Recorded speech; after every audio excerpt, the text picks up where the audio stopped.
stock market class ने नत्रा coin तो इसे जिक बिगिनर्स की पूरा बेसिक तक इन्हें होरी से मैम हाई दिवसी की कनो से क्लास से याउनिंग बेसिंग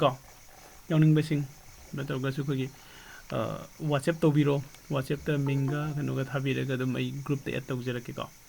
और YouTube तक ये सुन जेंगे है गसु कैसु का इधे और कोई की Google Meet तो डायरेक्ट इधे लाइव क्लास तो कनो को मैं ज्वाइन तो नहीं बल्ले रहेगा दे का कोई की वीडियो सी डिस्क्रिप्शन दे सो कोई कनो सी यावरी कोई की WhatsApp नंबर का सीधा सु टेक्स्ट तोक्सिन बिरो इसागी मिंगा दुगा लाइफमगा का दुगा ग्रुप ते ऐड तो गुजर के मसी की क्लास से कोई ngarang gi continue torok poina ngara khoina sarok pa jeng gaise stock market se kai no ba jeng gare stock market te lai se koi buyer haiba ma seller haiba ma lai hai gare natra buyer and seller sida mukhoina masagi buy to gadu sell to gadu se stock market ki manung de to gadu se kai no har gadi company ki shares sing duni lai bu jom ba to du natra company ki shares hai gadi kai no ma ki company ama gi market ki capital ka du divide the small equal unit divide of thoga semba ka adugba mathang makhan gi kano mani posagam ni ka hail ba kano se kono share share khangni atra ado se ki market ki capital se khoi kadai de jenga ga khangbu yagan ha ga se suppose khoi online da la kan da khoi gi screener.in natragana ka hogi moneycontrol.com sigumba kano website lai ka hail ba website sida khoi sanga kan da suppose in Tata Steel Limited की search तौरे सिदा मागी market cap fine ई ले इसे तो market cap ले इसे क्या no 12,700 तो न 12,000 न 1,27,000 1,27,321 करोड़ को Tata Steel की कनो सी को अदुगा मागी कनो दी market की प्राइस थी क्या नो 104 ने सुमाइना कनो से लाई का सी Tata Steel की ने से सपोज कोई ने रिलायंस की थी क्या है गदी का मतलब HDFC की थी क्या है गदी TCS की थी क्या है गदी सीधा कोई ना थी भी आएगा रिलायंस इंडस्ट्रीज लिमिटेड है थोड़े का तो हमने रिलायंस इंफ्रास्ट्रक्चर लाई दी रिलायंस कम्युनिकेशन कन से लाई दी का रिलायंस पावर लाई दी कम्युनिकेशन से न होगी मोबाइल ग्रुप से होई दी ने का रिलायंस इंडस्ट्रीज से जेंग रिलायंस इंडस्ट्रीज से कमाने लगे ना मागी मार्केट की कैप का कम साउंड लगी यो लाख तरह 17,25,846 ने रिलायंस का अदर TCS की थी TCS से जेंग मुझे टाटा कंसल्टेंसी सर्विसेज का सीना क्या नो 12 लाख का 12 लाख का 2,043 करोड़ ने जाम करे हाई वैसे कि मार्केट की कैप्स है सिगी मतुंग इन अखोगी कंपनी की रैंक से लेपनेबा ताको मैम ऐसे कि मार्केट की कैप्स ने अखोना सीधा मुक मतलब कंपनी की शेयर्स सेम कायदना कनो सेम को मतमदा मागी यामना अपे स्मॉल इक्वल यूनिट डिवाइड औथै हाइसे को सि मतंग सिंगा अखोय नैना करे को शेयर होल्डर हाइसे कइनो खै खंगरे हाइदी एनी कंपनी में की शेयर्स लोकसिल लगा स्टॉक का कोई कंपनी से सब स्टॉक मार्केट लास्ट लिस्टिंग तौरगा मागी शेयर से मु थादोरबा मतुंग द कोनी स्टॉक हारगा जु खंगनै का लारिबे स्टॉक सिगी शेयर को लैरगा होल्ड तौरगा थंबा मी सिंदने कोनी शेयर होल्डर हारे सिनन्ट्रा पोजीशंस एंड द होल्डिंग से कोई खंगरे पोजीशन सिदना होजे कोई ट्रेड तौरगा थंबा नटगा नोमनी नि हुमनी मरी नि हयेंग अतोप तोप कोई से डेरिवेटिव मार्केट दा कई द ट्रेड तौबगी द पोजीशनल ट्रेडिंग गाइने लाकनी को होल्डिंग सिदी कोने लॉन्ग टर्म द लौरगा थंबा आगी स्टॉक सिंगो को होल्डिंग की मनुंग द लेगनी हाय नरा कोई तम करे को ट्रेड और ट्रेड अमा हाइजे कइनो हायगदी ट्रेड अमा वन ट्रेड हायगदी बाय एंड सेल बाय अमा सेल अमा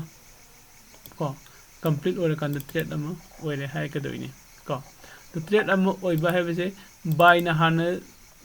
तौरगा सेल न कोल न तौबा जाय नत्रगना सेल न हाना होगी शेयर से सेल हाना तौथोगा अदुगा बाय तौरगा लोसिन बसु जाय को अदु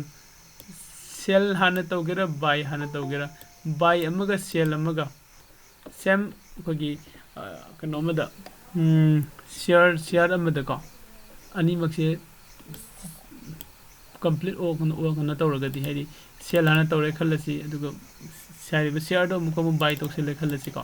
ꯑꯗꯨꯗꯤ ꯑꯅꯤꯁꯦ ꯄꯨꯜꯂꯀꯥꯟꯗ ꯑꯩꯈꯣꯏ ꯋꯥꯟ ꯇ꯭ꯔꯦꯠ ꯑꯃ ꯑꯗꯨꯝ ꯀꯧꯒꯅꯤꯀꯣ ꯁꯤꯃ ꯂꯩ ꯁꯦꯕꯤꯒꯤ ꯃꯇꯥꯡꯗ ꯆꯥꯎꯔꯥꯛꯄ ꯌꯦꯡꯒꯔꯦ security exchange board of India ꯀꯣ ꯍꯥꯏꯔꯤꯕꯁꯤꯒꯤ security and exchange board of ꯏꯟꯗꯤꯌꯥꯁꯦ ꯀꯔꯤꯅꯣ ꯍꯥꯏꯔꯒꯗꯤ ꯃꯥꯁꯦ ꯕꯣꯗꯤ ꯑꯃꯅꯤ ꯀꯔꯝꯕ ꯕꯣꯗꯤꯅꯣ ꯑꯩꯈꯣꯏꯒꯤ ꯏꯟꯗꯤꯌꯥꯒꯤ ꯂꯩꯔꯤꯕ ꯏꯁꯇꯣꯛ ꯑꯦꯛꯁꯆꯦꯟꯖꯁꯤꯡꯁꯤꯒꯤ ꯔꯤꯒꯨꯂꯦꯠ ꯇꯧꯅꯅꯕ ꯑꯗꯨꯒꯨꯝꯕ ꯔꯤꯒꯨꯂꯦꯇꯔ ꯕꯣꯗꯤ ꯑꯃꯅꯤ ꯍꯥꯏꯈ꯭ꯔꯦꯕꯀꯣ ꯑꯗꯨꯒ ꯑꯩꯒꯤꯁꯦ ꯖꯁ ꯃꯌꯥꯝ ꯉꯔꯥꯡ ꯀ꯭ꯂꯥꯁꯇꯣ ꯔꯤꯚ꯭ꯌꯨ ꯇꯧꯕꯅꯤꯀꯣ NSE BSE ꯀꯩꯅꯣ ꯑꯩꯈꯣꯏ ꯉꯔꯥꯡ ꯈꯪꯈꯔꯦ national stock exchange Bombay stock exchange ꯀꯣ ꯕꯣꯝꯕꯦ ꯏꯁꯇꯣꯛ ꯑꯦꯛꯁꯆꯦꯟꯖ ꯀꯌꯥꯝ ꯀꯨꯏꯔꯒꯦ ꯍꯥꯏꯁꯨ ꯉꯔꯥꯡ ꯀ꯭ꯂꯥꯁꯇ ꯑꯩꯈꯣꯏ ꯅꯩꯅꯈꯔꯦꯀꯣ ꯁꯨꯃꯥꯏꯅ ꯇꯧꯔꯒ ꯃꯊꯪ ꯂꯥꯛꯑꯀꯥꯟꯗ ꯑꯦꯅꯤ ꯀꯝꯄꯅꯤ ꯑꯃ ꯑꯩꯈꯣꯏꯒꯤ ꯁꯦ ꯏꯁꯇꯣꯛ ꯃꯥꯔꯀꯦꯠꯀꯤ ꯃꯅꯨꯡꯗ ꯃꯥꯒꯤ ꯀꯝꯄꯅꯤꯒꯤ ꯁꯤꯌꯔꯁꯇꯨ ꯂꯤꯁꯇꯤꯡ ꯇꯧꯖꯒꯦ ꯍꯥꯏꯔꯒꯗꯤ ꯀꯩ ꯗꯔꯀꯥꯔ ꯑꯣꯏꯕ ꯍꯥꯏꯔꯁꯨ ꯉꯔꯥꯡ ꯑꯩꯈꯣꯏ ꯆꯥꯎꯔꯥꯛꯄ ꯅꯩꯅꯈꯔꯦ ꯅꯠꯇ꯭ꯔꯥ ꯑꯍꯥꯟꯕꯗ ꯑꯩꯈꯣꯏ ꯍꯥꯏꯔꯤꯕ ꯏꯁꯇꯣꯛ ꯑꯦꯛꯁꯆꯦꯟꯖꯀꯤ ꯃꯅꯨꯡꯁꯤꯗ ꯑꯩꯒꯤ ꯀꯝꯄꯅꯤ ꯍꯥꯏꯗꯤ ꯁꯕ ꯑꯦꯛꯖꯥꯝꯄꯜ ꯑꯣꯏꯅ ꯂꯝꯖꯤꯡꯕ ꯑꯦꯀꯥꯗꯃꯤ ꯍꯥꯏꯔꯤꯁꯦ ꯁꯤꯗ ꯍꯥꯟꯅ ꯔꯦꯖꯤꯁꯇꯥꯔ ꯇꯧꯕ ꯗꯔꯀꯥꯔ ꯑꯣꯏ ꯁꯤꯗ ꯔꯦꯖꯤꯁꯇꯥꯔ ꯇꯧꯔꯕ ꯃꯇꯨꯡꯗ ꯀꯣ ꯑꯩꯒꯤ ꯀꯝꯄꯅꯤꯁꯦ ꯑꯩꯒꯤ ꯀꯝꯄꯅꯤꯒꯤ ꯁꯤꯌꯔꯁꯦ ꯀꯗꯥꯏꯗ ꯍꯥꯏꯗꯤ ꯑꯩꯈꯣꯏꯒꯤ ꯏꯁꯇꯣꯛ ꯃꯥꯔꯀꯦꯠꯀꯤ ꯃꯅꯨꯡꯗ ꯂꯤꯁꯇꯤꯡ ꯇꯧꯖꯒꯦ ꯍꯥꯏꯕꯒꯤ ꯀꯣ ꯔꯤꯀ꯭ꯋꯦꯁ ꯑꯃꯃꯨꯛ ꯇꯧꯗꯣꯏꯅꯦꯕ ꯑꯗꯨ ꯔꯤꯀ꯭ꯋꯦꯁ ꯇꯧꯔꯕ ꯃꯇꯨꯡꯗ ꯌꯥꯅꯔꯕ ꯃꯇꯨꯡꯗ ꯉꯁꯥꯏ ꯑꯩꯒꯤ ꯀꯝꯄꯅꯤꯒꯤ ꯁꯤꯌꯔꯁꯦ ꯂꯤꯁꯇꯤꯡ ꯇꯧꯗꯣꯏꯅꯦꯕ ꯀꯣ ꯑꯗꯣ ꯑꯩꯅ ꯏꯁꯇꯣꯛ ꯃꯥꯔꯀꯦꯠꯇ ꯆꯪꯁꯤꯜꯂꯒ ꯑꯩꯒꯤ ꯀꯝꯄꯅꯤꯒꯤ ꯁꯤꯌꯔ ꯂꯤꯁꯇꯤꯡ ꯇꯧꯒꯦ ꯍꯥꯏꯔꯤꯁꯦ ꯀꯔꯤꯒꯤꯅꯣ ꯑꯗꯨꯗ ꯂꯤꯁꯇꯤꯡ ꯇꯧꯕꯒꯤ ꯀꯥꯟꯅꯕꯁꯤ ꯀꯔꯤꯅꯣ ꯍꯥꯏꯕꯗꯨꯅꯦꯕ ꯂꯥꯛꯇꯣꯏꯁꯦ ꯀꯣ ꯑꯗꯨꯗ ꯂꯤꯁꯇꯤꯡ ꯇꯧꯕꯒꯤ ꯀꯥꯟꯅꯕꯁꯤꯅ ꯀꯔꯤꯒꯤꯅꯣ ꯍꯥꯏꯔꯒꯗꯤ ꯁꯄꯣꯁ ꯑꯩꯒꯤ ꯀꯝꯄꯅꯤ ꯅꯠꯇ꯭ꯔꯒ ꯁꯤ ꯖꯣꯃꯥꯇꯣ ꯀꯝꯄꯅꯤ ꯉꯔꯥꯡ ꯑꯩꯈꯣꯏ ꯀꯩꯅꯣꯗ ꯌꯦꯡꯈꯤꯕꯗꯣ ꯀꯣ ꯁ꯭ꯋꯥꯏꯗ ꯂꯣꯏꯁꯤꯟꯈꯤꯕ ꯃꯥꯜꯂꯦ ꯖꯣꯃꯥꯇꯣꯁꯤꯒꯤ ꯃꯥꯒꯤ ꯂꯩꯔꯤꯕꯁꯦ ꯍꯥꯟꯅ ꯏꯟꯗꯤꯌꯥ ꯈꯛꯇꯪꯗ ꯔꯟ ꯇꯧꯔꯝꯕꯗꯒꯤ ꯑꯦꯕ꯭ꯔꯣꯗꯇ ꯃꯥꯏ ꯀꯝꯄꯅꯤꯁꯦ ꯑꯦꯛꯁꯄꯥꯟ ꯇꯧꯒꯦ ꯍꯥꯏꯔꯦ ꯑꯦꯛꯁꯄꯥꯟ ꯇꯧꯒꯦ ꯍꯥꯏꯔꯛꯄ ꯃꯇꯝꯗ ꯐꯟ ꯗꯔꯀꯥꯔ ꯑꯣꯏꯔꯦ ꯐꯟꯁꯤ ꯂꯤꯁꯤꯡ ꯑꯃ ꯑꯅꯤ ꯂꯥꯛ ꯑꯃ ꯑꯅꯤꯗ ꯅꯠꯇ꯭ꯔꯦ ꯏꯟ ꯇꯥꯔꯝꯁ ꯑꯣꯐ ꯀꯔꯣꯔꯗ ꯗꯔꯀꯥꯔ ꯑꯣꯏꯔꯛꯑꯦ ꯀꯣ ꯑꯗꯨ ꯑꯣꯏꯇꯥꯔꯗꯤ ꯍꯥꯏꯔꯤꯕꯁꯤꯒꯤ ꯐꯟ ꯃꯌꯥꯝꯁꯦ ꯀꯗꯥꯏꯗꯒꯤ ꯂꯧꯗꯣꯏꯅꯣ ꯍꯥꯏꯕꯅꯦꯕꯀꯣ ꯍꯥꯏꯔꯤꯕꯁꯤꯒꯤ ꯐꯟ ꯃꯌꯥꯝꯁꯦ ꯑꯩꯈꯣꯏ ꯏꯁꯇꯣꯛ ꯑꯦꯛꯁꯆꯦꯟꯖꯇ ꯃꯥꯏ ꯀꯝꯄꯅꯤꯁꯦ ꯔꯦꯖꯤꯁꯇꯥꯔ ꯇꯧꯔꯕ ꯃꯇꯨꯡꯗ ꯀꯣ ꯏꯁꯇꯣꯛ ꯃꯥꯔꯀꯦꯠꯀꯤ ꯃꯅꯨꯡꯗ ꯃꯥꯒꯤ ꯀꯝꯄꯅꯤꯒꯤ ꯁꯤꯌꯔꯁꯦ ꯂꯤꯁꯇꯦꯠ ꯇꯧꯔꯒ ꯀꯣ ꯍꯥꯏꯔꯤꯕ ꯃꯥꯒꯤ ꯗꯔꯀꯥꯔ ꯑꯣꯏꯕ ꯐꯟꯁꯦ ꯐꯪꯕ ꯌꯥꯏ ꯍꯥꯏꯕ ꯀꯣ ꯀꯃꯥꯏꯅ ꯐꯪꯗꯣꯏꯅꯣ ꯃꯥꯒꯤ ꯉꯁꯥꯏꯒꯤ ꯃꯥꯒꯤ ꯂꯩꯔꯤꯕ ꯃꯥꯔꯀꯦꯠꯀꯤ ꯀꯦꯄꯤꯇꯦꯜꯒꯤ ꯃꯇꯨꯡ ꯏꯟꯅ ꯃꯥꯒꯤ ꯀꯝꯄꯅꯤꯒꯤ ꯁꯤꯌꯔꯁ ꯍꯥꯏꯗꯤ ꯅꯝꯕꯔꯁ ꯑꯣꯐ ꯀ꯭ꯋꯥꯟꯇꯤꯇꯤꯗꯣ ꯁꯦꯝꯃꯅꯤ ꯅꯠꯇ꯭ꯔꯥ ꯑꯗꯨ ꯁꯦꯝꯃꯀꯥꯟꯗ ꯃꯥꯅ ꯏꯁꯇꯣꯛ ꯃꯥꯔꯀꯦꯠꯇ ꯂꯩꯔꯤꯕ ꯏꯟꯚꯦꯁꯇꯔ ꯃꯌꯥꯝꯁꯤꯗ ꯁꯦꯜ ꯇꯧꯊꯣꯔꯛꯇꯣꯏꯅꯦꯕ ꯖꯣꯃꯥꯇꯣꯅ ꯁꯦꯜ ꯇꯧꯊꯣꯔꯛꯑꯅꯤ ꯑꯩꯈꯣꯏ ꯏꯟꯚꯦꯁꯇꯔ ꯑꯩꯈꯣꯏꯅ ꯂꯩꯁꯤꯜꯂꯒ ꯊꯝꯃꯅꯤ ꯑꯩꯅ ꯂꯩꯗꯣꯏꯁꯦ ꯀꯔꯤꯒꯤꯅꯣ ꯑꯩꯅ ꯈꯟꯗꯣꯏꯁꯦ ꯑꯁ ꯖꯣꯃꯥꯇꯣꯁꯤꯗꯤ ꯌꯥꯝ ꯐꯕꯅꯦ ꯃꯣꯏꯒꯤ ꯑꯆꯥꯄꯣꯠꯁꯦ ꯍꯥꯎꯕꯅꯤ ꯁꯨꯃꯥꯏꯅ ꯇꯧꯕꯅꯤ ꯁꯤ ꯇꯧꯕꯅꯤ ꯏꯟꯗꯤꯌꯥꯗ ꯌꯥꯝꯅ ꯀꯣ ꯐꯖꯅ ꯔꯟ ꯇꯧꯕ ꯀꯝꯄꯅꯤꯅꯤ ꯑꯗꯨ ꯑꯣꯏꯇꯥꯔꯗꯤ ꯀꯣ ꯑꯦꯕ꯭ꯔꯣꯗꯇ ꯆꯠꯈ꯭ꯔꯒꯁꯨ ꯃꯥꯁꯦ ꯃꯌꯥꯝꯅ ꯍꯦꯟꯅ ꯄꯥꯝꯅꯕ ꯑꯣꯏꯕꯁꯨ ꯌꯥꯏ ꯀꯣ ꯑꯗꯨꯅ ꯃꯁꯤ ꯍꯥꯏꯗꯤ ꯂꯧꯁꯤꯜꯍꯧꯁꯤ ꯍꯥꯏꯔꯤꯕ ꯀꯝꯄꯅꯤꯁꯦ ꯇꯨꯡ ꯀꯣꯏꯅ ꯐꯒꯠꯂꯛꯀꯗꯧꯕ ꯀꯝꯄꯅꯤꯅꯤ ꯍꯥꯏꯕ ꯑꯗꯨꯝꯕꯁꯦ ꯈꯜꯂꯀꯥꯟꯗ ꯑꯩꯈꯣꯏꯅ ꯀꯝꯄꯅꯤꯁꯤꯒꯤ ꯁꯤꯌꯥꯔꯁꯤ ꯂꯧꯁꯤꯜꯂꯒ ꯊꯝꯕ ꯌꯥꯏꯕ ꯀꯣ ꯑꯗꯣ ꯑꯩꯅ ꯀꯔꯤ ꯐꯪꯉꯦ ꯀꯝꯄꯅꯤꯒꯤ ꯁꯤꯌꯔꯁ ꯀꯝꯄꯅꯤꯅ ꯖꯣꯃꯥꯇꯣꯅ ꯀꯔꯤ ꯐꯪꯈꯔꯦ ꯑꯩꯅ ꯁꯤꯌꯔꯁ ꯂꯩꯕꯒꯤ ꯄꯤꯈꯤꯕ ꯑꯦꯃꯥꯎꯟꯗꯣ マꯅ ꯐꯪꯈꯔꯦꯕ ꯀꯣ ꯑꯗꯨꯃꯥꯏꯅ ꯇꯧꯔꯀꯥꯟꯗ ꯏꯟꯚꯦꯁꯇꯔ ꯃꯌꯥꯝ ꯑꯃꯗꯒꯤ ꯃꯥꯅ ꯊꯥꯗꯣꯔꯛꯏꯕ ꯉꯁꯥꯏꯒꯤ ꯁꯤꯌꯔꯁ ꯀꯣ ꯊꯥꯎꯖꯟꯁ ꯀꯔꯣꯔꯒꯤ ꯁꯤꯌꯔꯁꯦ ꯀꯣ ꯑꯗꯨꯒꯤ ꯄꯩꯁꯥꯁꯤ ꯃꯥ ꯄꯨꯂꯞ ꯐꯪꯈ꯭ꯔꯅꯤ ꯀꯣ ꯄꯨꯂꯞ ꯐꯪꯈ꯭ꯔꯅꯤ ꯍꯥꯏꯔꯤꯕ ꯄꯩꯁꯥꯗꯨꯅ ꯃꯥꯒꯤ ꯕꯤꯖꯤꯅꯦꯁꯇꯣ ꯉꯁꯥꯏ ꯃꯥꯅ ꯑꯦꯕ꯭ꯔꯣꯗꯇ ꯑꯦꯛꯁꯄꯥꯟ ꯇꯧꯅꯤꯡꯉꯤꯕꯗꯣ ꯑꯗꯨ ꯇꯧꯕ ꯌꯥꯒ꯭ꯔꯅꯦꯕ ꯑꯇꯣꯞꯄ ꯑꯃꯗꯅ ꯃꯥꯅ ꯉꯁꯥꯏꯒꯤ ꯑꯦꯕ꯭ꯔꯣꯗꯇ ꯑꯦꯛꯁꯄꯥꯟ ꯇꯧꯔꯦ ꯑꯗꯨꯒ ꯖꯣꯃꯥꯇꯣꯒꯤ ꯆꯤꯌꯔꯄꯔꯁꯟꯁꯤꯅ ꯖꯣꯃꯥꯇꯣꯁꯤ ꯍꯦꯟꯅ ꯆꯥꯎꯈꯠꯅꯕ ꯃꯥꯗꯤ ꯍꯣꯠꯅꯔꯛꯇꯣꯏꯅꯤ ꯀꯝꯄꯅꯤꯁꯤꯅ ꯍꯦꯟꯅ ꯐꯒꯠꯂꯛꯄꯒꯤ ꯃꯇꯤꯛ ꯉꯁꯥꯏꯒꯤ ꯁꯤꯒꯤ ꯃꯥꯒꯤ ꯀꯝꯄꯅꯤꯒꯤ ꯁꯤꯌꯔꯁꯀꯤ ꯚꯦꯂꯨꯗꯣ ꯋꯥꯡꯈꯠꯂꯛꯀꯅꯦꯕꯀꯣ ꯑꯗꯨꯒꯤ ꯃꯇꯝꯗ ꯑꯩꯉꯣꯟꯗ ꯀꯥꯟꯅꯗꯣꯏꯁꯤ ꯀꯩꯅꯣ ꯑꯩꯅ ꯂꯨꯄꯥ 100ꯗ ꯅꯠꯇ꯭ꯔꯒ ꯂꯨꯄꯥ 50ꯗ ꯂꯩꯔꯨꯕ ꯁꯤꯌꯔꯁꯇꯣ ꯃꯇꯝ ꯈꯔꯒꯤ ꯃꯅꯨꯡꯗ ꯀꯣ ꯂꯨꯄꯥ 40 ꯃꯧꯗ꯭ꯔꯥ 100 100 ꯁꯨꯃꯥꯏꯅ ꯁꯨꯝ ꯍꯥꯏꯒꯠꯂꯛꯇꯣꯏꯅꯦꯀꯣ ꯑꯗꯨꯅ ꯑꯩꯒꯤ ꯑꯆꯤꯟꯕꯒꯤ ꯌꯦꯡꯉꯒ ꯅꯠꯇ꯭ꯔꯒꯅ ꯑꯆꯤꯟꯕ ꯂꯩꯇ꯭ꯔꯗꯤ ꯑꯗꯨꯝ ꯂꯣꯡ ꯇꯥꯝꯗ ꯄꯨꯟꯁꯤ ꯆꯨꯞꯄ ꯊꯝꯈ꯭ꯔꯁꯨ ꯌꯥꯏ ꯍꯥꯏꯕꯅꯦꯕꯀꯣ ꯁꯤꯐꯥꯎꯁꯤ ꯉꯔꯥꯡ ꯑꯩꯈꯣꯏ ꯌꯦꯡꯈ꯭ꯔꯦ ꯅꯠꯇ꯭ꯔꯥ ꯑꯗꯣ ꯍꯧꯖꯤꯛ ꯁꯤꯌꯔꯁꯦ ꯀꯣ ꯍꯥꯏꯔꯤꯕꯁꯤꯒꯤ ꯖꯣꯃꯥꯇꯣꯒꯤ ꯁꯤꯌꯔꯁꯦ ꯑꯩꯅ ꯂꯧꯗ꯭ꯔꯤꯉꯩꯗ ꯖꯣꯃꯥꯇꯣꯁꯦ ꯀꯔꯤꯅꯣ ꯖꯣꯃꯥꯇꯣꯁꯦ ꯀꯃꯥꯏꯅ ꯇꯧꯕ ꯀꯝꯄꯅꯤꯅꯣ ꯑꯗꯨꯒ ꯖꯣꯃꯥꯇꯣꯒꯤ ꯍꯧꯖꯤꯛ ꯃꯥꯒꯤ ꯃꯥꯔꯀꯦꯠꯀꯤ ꯀꯦꯄꯤꯇꯦꯜꯁꯤꯅ ꯀꯌꯥꯅꯣ ꯑꯗꯨꯒ ꯖꯣꯃꯥꯇꯣꯁꯦ ꯍꯥꯟꯅ ꯏꯁꯇꯣꯛ ꯃꯥꯔꯀꯦꯠꯇ ꯃꯥꯒꯤ ꯂꯤꯁꯇꯤꯡ ꯇꯧꯈ꯭ꯔꯕ꯭ꯔꯥ ꯒꯥꯏꯕ ꯁꯨꯝꯕ ꯃꯌꯥꯝ ꯅꯩꯅꯕ ꯑꯃ ꯗꯔꯀꯥꯔ ꯑꯣꯏꯔꯤꯕ kari matang dano about the company ko hai riba company dugi matang da nainaba dis kana analysis tawba mathau tai ko adugi analysis tawba mawong se khoina kari analysis ko ge ha kanda fundamental analysis hai khangnei ko fundamental analysis ko sagi si kagino ha gadi nasa ina company amma se ina lawsilaga long term de lawga thamge khale sahi manga ma tara ma kun na kun tram ko ai hayeng angang sina class 12 loy kanda magi medical tamninga su engineer tamninga su adugi pesa thamjinge kain khanba ko laidi asidagi sahi traunga gi matung dai yum phajabam sage kaina pesa myam ai sida stock market di invest aina tawning be amount do limited oide ko unlimited ne ingom de lebe pesa ge loin invest tawbe ko adhaina khalak pudugi matung ina aina invest tawgadoriba company se karamba makhan gi company no ko my growth se leigedra leiroidra sumbe analysis tawba yai ko sigi koi company sigi maram da men oina khoina nei ne base khoina fundamental analysis hai dini ko aduga technical analysis hai bam leiri technical analysis na kaino ai riba market sigi magi leiriba company sigi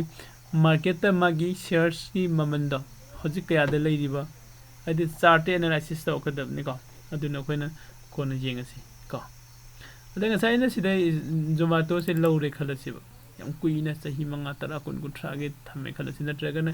xyz company magi loksilaga thamme khalasi loksilaga thamma kanda ingom da kana se kai keno haigadi number 1 da magi company kano digi shares ki mamando hana 250 or mbadigi 300 jawre ko adai de mosum jo haigalaga 420 jawre aina 250 de lobani hoji 420 jawre khalasi narange na hape ama hagi do khogi renuka sugar aina lupa 13 de lobani do hoji 56 adai dani lei do ko aidi 5 times ne profit pi rei do 400-500% da ko adu aina adu thamjin bagi kana base sida atopa magi price hengal lakpa khakdang gi kana ba natab atopa amsu le leiriba atopa se karino kana sida isine me stock dividend thai stock dividend se kaino kanda any company magi sahi magi turnover se sahi magi profit lai tare ko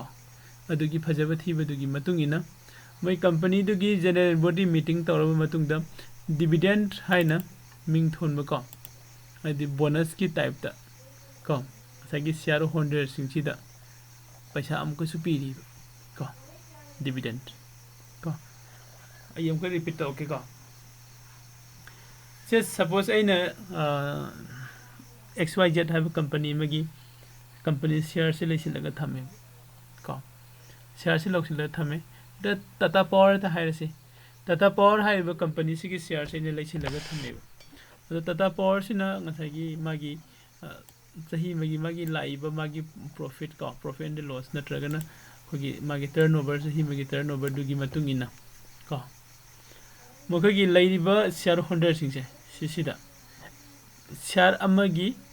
lupa asuk lupa ani ahum mari manga taruk tare ni pam bantara ko dudi moin decide tawgadamni sigi amount se dividend oina pc haina moina decide tawraba matungda akhoi da pire dividend hoina ko aduna sa koina long term de lawraga thamba matam da akhoi da kanare se kaino hagadi magi shares to gi mamando hengalakpa ama atopa mana sahi gi dividend phangbodu ko ani mukse kanai ko adu koi company gi share se dum loksilaga adum thamba yai ko thidona sida amang boide ko koi gi kano sida equity haiba kano ma yauri ko trade to bo sida sangsil kan da ko equity da kone trade to bo yai equity sigi manung da ni ko khogi stock me amam lei du che company me amam ko hai ri sigi equity sida koina trade to bo matam da na sida long term da ko long term da trade to bo yani or ko se MIS da trade to bo yani MIS ID kaino haragadi intraday ko intraday ani sig difference se kaino long term da in the trade tawragadi long term the trade taw means long term da in the company shares se leiraga thammagadi high river in the low river companies gi shares to xyz high river company the shares se ai gi oirabni karba matam ba ai oigani ai ne head zone thok tribo ai na mada thadok tribo ai gi oiraga leigani to kadai da leigani ba akhogi holding da yako Zerodha account gi holding da masi sum leigani ba adi se kona Demate account ha ga su khanai ko Demate account sida aina low river ngasai gi long term de low river xyz company gi shares se sida dum leigani aduga MIS intraday hasine kaina ka da aina sida trade taw yai ngasi trade tawraga ngasi loisinga do trade ni intraday hai day trading ni ko ani se koina Zerodha account da kamaina kada sanga loge habisu jingmina ba yai ko sida le Zerodha account ko suppose I still like SBI has SBI is in buy to matam da long term that MIS see how recall MIS the logi hire this intraday ni MIS means margin intraday square of have aduga long term is na long term ni medication carry ni ko sida din nang nangi amount se pull up full pay to bajai ko tawgadabani have full pay tawgadabni means magi hoji lai SBI gi se 590 yen 590 as pull up pay tawgadabni na quantity me logo da magi sigi makha dagi require emergency bi 598 aduga sida MIS ta trade tawragadi nasagi 598 pi ge do da 119.62 khaktang pi daga aina trade taw yani da 5x have am iri man ko 5x se kai no gadi leverage hare leverage है कदी कहीं no को okay सिमतांग दसु कोई जिंगम से long term दी leverage P दे intraday दी leverage P को सिने ने नहाने ने ngara ina haije बतो मैम दा कोई न account नम लोइन हंगमिन से account लाइटे बसिंगी को अदुगा practical तौनु न बलुपा चौंगा अमल लिसिंग अमा हापियो account दा को अदुगा फने कोई MIS ता संगगा sida 119 pi SBI se lai daga khoi trade tam ba hobo yai to okay adu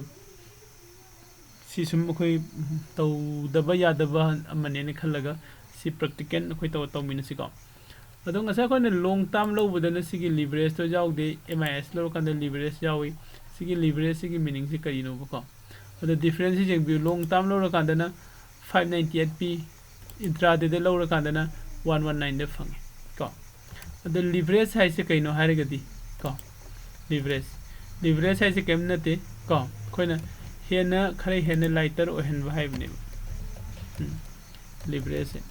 ko LIGST lighter the khare hena yang hen bedo I suppose aina lupa lakh manga puthoga thabak amma tawgadab se ingom da la manga se lei su da bagi yamna ware khala se kana gubam ne brizin da nangi doi kino tawrake ko la ani me dei mateng pang pirake hayeng nang le kan haljilu ba su kari ba su ko engom da kitang khang yang da yang ko adai tawraga sigi trade se aina sigi trade se suppose imatara sa lising tra 10,000 hairone ko 1000 sibo yam labra 100 has 100 की कनो से कोना से कितने माने 500 को हंगे को 500 quantity से लो रगा ngasi kadang trade tawninge ba ina khalle sina ngasi se market se haigala ne ne khalle ko natraga na high trade ne khalle buy natraga sell tawraga si entry changninge 500 quantity ko si matam se 500 quantity and entry lo matam si da ko ina kagba long term de lo raga di 2,99,000 adi lakh ahum muk sida ka ore begum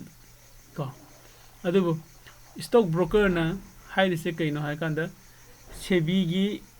magi rule and regulation ka RR gi makhada ko sebi na kano ma piriba stock broker da ham phajaba ma ko kagum lang ne intraday da trade tawge hairaga di sida piriba magi asengba sharam gi price adi 600 mu oibase nang na intraday da pi ga haidi 600 pi gano de lupa sama khadang pi haibne ko adi pull-up upon the amount of adudagi ko 5x ko either 5 times amount kano se broker na puthok pirak ko broker na puthok pa oh habiro quantity je quantity apna invest on ni paisa do itura do khangre sir oh quantity sina number of shares ne aduga number of shares gi matungina akoina invest tawning bi kano amount su legado suppose inauna SBI da lakh ama invest tawning khala se ko 1 lakh se pull up SBI da thadning ko adudi aina sida 100 quantity low budati 100 quantity low budati hujik lai se 59000 mutani na tra adudi ai quantity se 140 mu hapchiladi 83 jawbra jawi ko 160 mu jengsi 95 jawre adudi 165 mutadi kya jawe 98 jawre 98 tadi ha sida 167 mu jawu matam dai 1 lakhs ki lagbag ko sai mukta koi amount se paisa invest tawrani ko sina magi number of shares to ne nangi amount nang na ngasai gi invest taw de amount du sta lai margin requires ko ado sina nang na long term de lawraga trade taw bai wari ne atop am da nang na ko intraday de lawraga di ngasai gi 99882 se si jawroi bo khasi khata ne pi du se 19000 khatang pi rega si trade se nang low ba yani ko adu difference MIS ka long term ki difference ne kai no haigadi long term haigadi ko nang na lowri ba shares to nang gi oirabane ko MIS haisina nang no hojik lowri ba share sing se ngasi khaktang gi ne ba nang hadi trade to ba yai se okay hadi sida nang gi ownership laite ba MIS oiragadi aduga sida ti nang gi ownership oidini ko sima laire nang sa hojik ko na ha mane day trading ne intraday ne ko intraday day mai manung gi oidini ko day trading ne pure intraday ne made MIS ta nang na trade se lowruga jon thok ta na thanam ba ga jai trade se nang na khona trade low busin na khona entry hai na khang na re trade ta gi khona adi trade number loisin ba se sina sin exit ai khang nei ko sa khona si da trade se sigi one trade hai ba se khona trade ama lowruga sang ba se entry hai khang nei ko entry ko entry se koi buy tawraga entry lobo yai trade se ko natraga na sell tawraga entry lobo se adaidi exit se na kaina kan ai lowri ba trade to loisin bani ba ko saina buy tawraga trade se lowraga di sell tawraga trade se loisin gani aduga ina sell tawraga trade se lowraga na buy tawraga gi trade se loisin dini ko aduna sidai de koi lay bi zone ba hai ro se entry and exit khatang hai ro se entry hai ga de ai trade am lower to ini exit hai ga na ina hanan lower ga lay ba trade to adu loisin boy to ini ko yani ko ado hoje ko sidang asai gi leveraging du dong te lak si leverage ko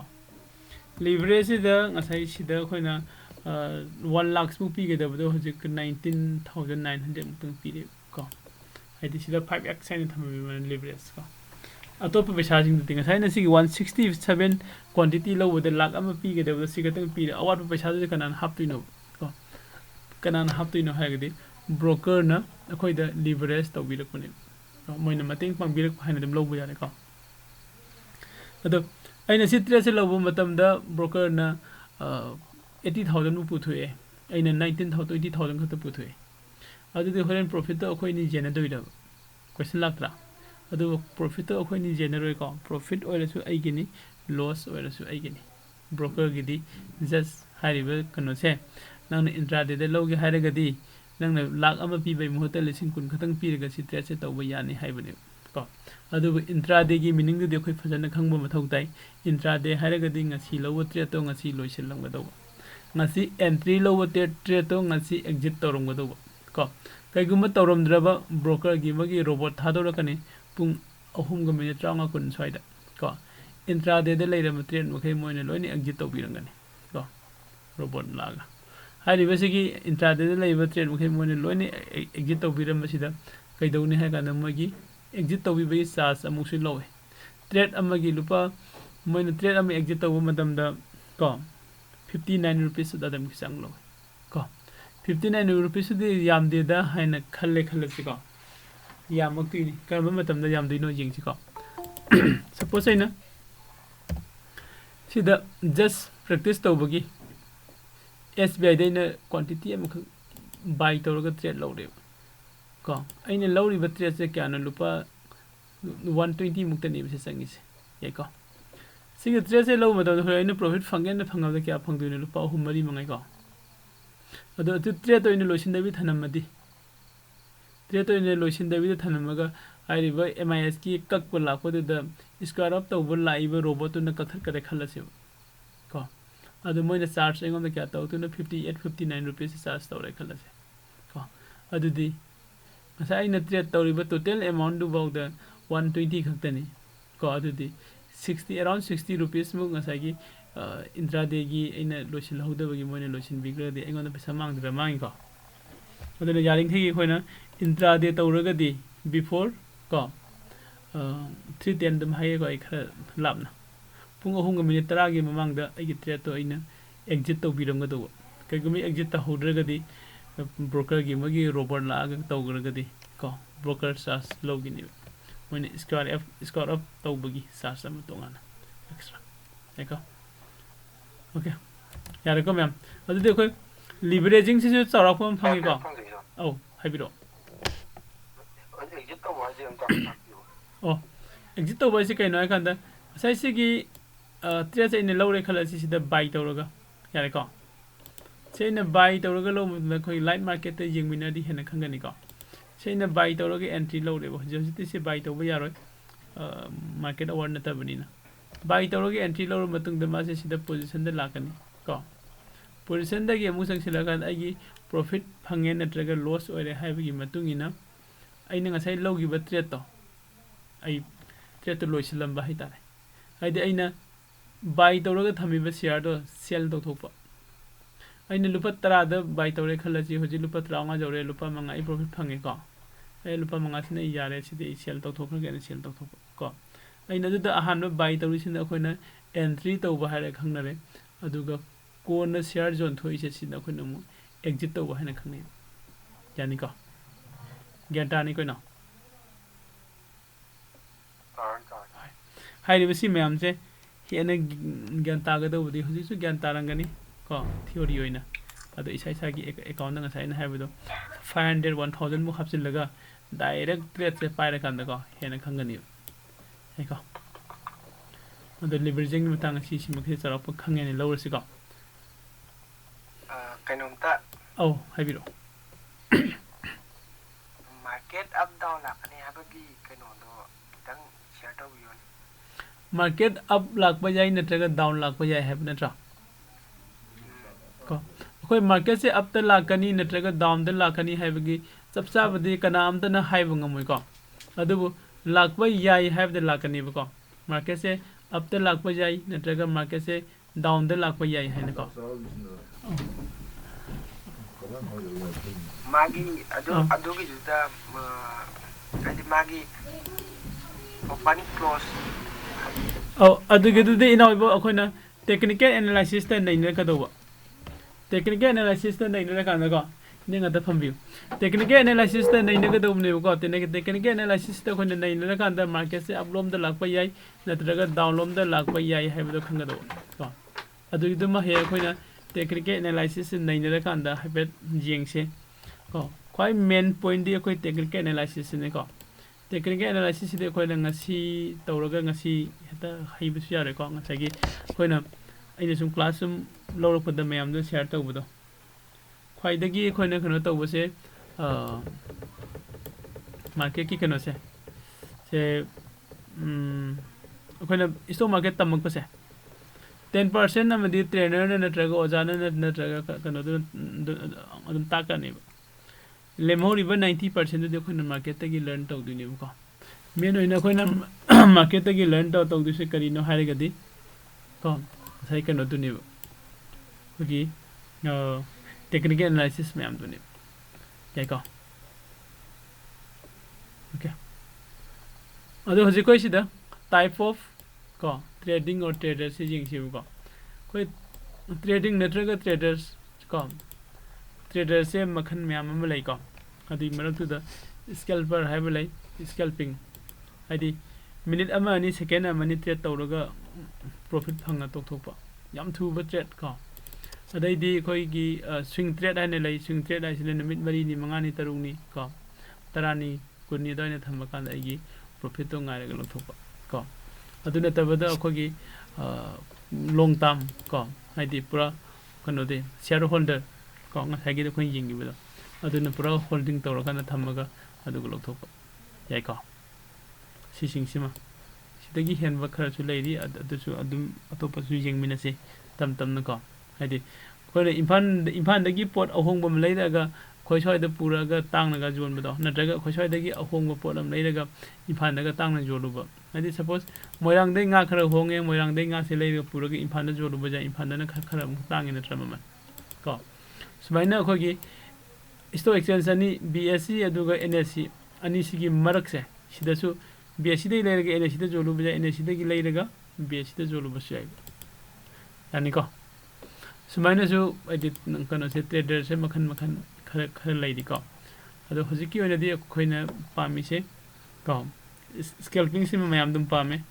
हजि trade लोबगा nga लेरगा profit लेखाना लथोपा नत्र loss लेखाना लथोपा याम थुना को stock dividend से से खोइ ये नम येंगरे को अदुगा सिगी IPO गी मतंग से सी करिनो हाइपेट चरपम आई हाइरमगे सा कोइना आई कंपनी में लेरे XYZ हाइरिबा कंपनी से एनएससी दे रजिस्टर तौसिले सेबी की term and condition rule and regulation मागी लेरिबा क्राइटेरिया मैम दे लोइना फुलफिल तौरबा मतुंगदा सिदे रजिस्टर तौसिले को आफ्टर रजिस्ट्रेशन कोई कैदौबा याई नसागी आई कंपनी दुगी कंपनी की शेयर सिंग से मु स्टॉक कनोगी स्टॉक मार्केट की मनुंगदा आई कंपनी की शेयर से लिस्टिंग तौनिंगे को सेबी की आयाबा मुजा लौरकांदा आई लिस्टिंग तौरे को लिस्टिंग तौबसे आई कंपनी से यान हन शेयर अम लिस्टिंग तौबसे हारिबा लिस्टिंग तौरिबा की शेयर से सी आईपीओ हार खंगनै फर्स्ट टाइम स्टॉक मार्केट आई कंपनी की शेयर से लिस्टिंग तौबसे आईपीओ ने खंगनै को आईपीओ से इनिशियल पब्लिक ऑफरिंग हाइबने हारिबा आईपीओ से को लिस्टिंग तौरको मतम दने सिदल लाई से ngसा खोना ट्रेड तौबा मतम द बायर अम सेलर अम लै हाइ नत्रा से बायर अम लैगनी अदुगा सेलर अम लैब को हाइरिबा बायर अम अदुगा सेलर अम लैरिसे खोनि स्टॉक मार्केट की मनुंगददी बायर सु सेलर सु इन्वेस्टर ngaktani अनिबा को अदु आईपीओ लाको मतम से सिददी कना ओगे है कांदा खोगी बायर सिना कनानो हाइरगदी इन्वेस्टर निबा को इन्वेस्टर सिना बायर ओइदिनी अदुगा सेलर न कनानो ओरे कने कना सेलर सिना मु खोगी कंपनी मसादो को कंपनी सिना सेलर ओइदिनी हाइदि मागी शेयर्स मैम दो इन्वेस्टर सिंग जोन थोरक्तुनी है को फर्स्ट टाइम सिगी आईपीओ लागो मतम दा खोई लैबा याब्रा को हंगगसु लैबा याई को सोइदना फंगदरा हाइबगेदी गारंटी लेते अइना आईपीओ से फंगबा याई फंगदबा याई अदो आईपीओ से लाकंदा खोई कदाइदे कमाइना खंगदिनो हाइगदि से सपोज आई जीरोधा अकाउंट दा चंगके जीरोधा अकाउंट दा चंगकांदा को सिदा खोगी ऑर्डर्स लैदि ऑर्डर दा चंगे आईपीओ से लैदि को सी आईपीओ से चंगकांदा होजिक आइदि को ongoing IPO apply हैने थारमी से ongoing ngakani का लेदि तोपमना क्लोज हाइगे सिंग से लोइग्रबा ngakani ले तोपमना सिदा upcoming IPO ने ले होजिदि लाकदबा IPO तो सने ले अदुना ngसाइ आइना सिदा IPO अमा से होजि ओपन तबिसे कइनो AM को AMBO agree हाइबा माने माइसे को ambo agree हाइबा ambo agree limited को मासिगी price range share अमगी लुपा Kumta दगी लुपा Kumta the जोले को अदुगा मागी लौदबा जादबा शेयर मसिंगा सु पीरी को सैना को अदु मैम असागी कोगी आईपीओ करिनो को आईपीओ ख कदाइ दगी जेंगनी आईपीओ लौद्रिंगे द खोय कई तौगनी हारिबा मैम से sina khoi heng amuk tomina se ko masigidi class ei soide loisin ge aduga makha continue khoi hedging gi class ta mu thengna se punna ko adu link se sum oi organi mem sida sum ngahak dum kanu ngai bio aduga khoi video si jenga matung na kana gumba khoi gi sigi kanu se khoi gi stock market ki beginner class hai si joining bel lai rega su ko khoi gi direct oina no da youtube to jeng bana ta khoi gi google meet ki sida yawning ba kana gumba yawra su khoi gi video si gi description da khoi gi whatsapp number pi di ko हाइरिबन number से सिदा text तो बिरो सोंगी मिंगा दुगे address का अदुगै कोई कनदा WhatsApp group ते add तौजरके को असिगिदि सोइदे question के को म्याम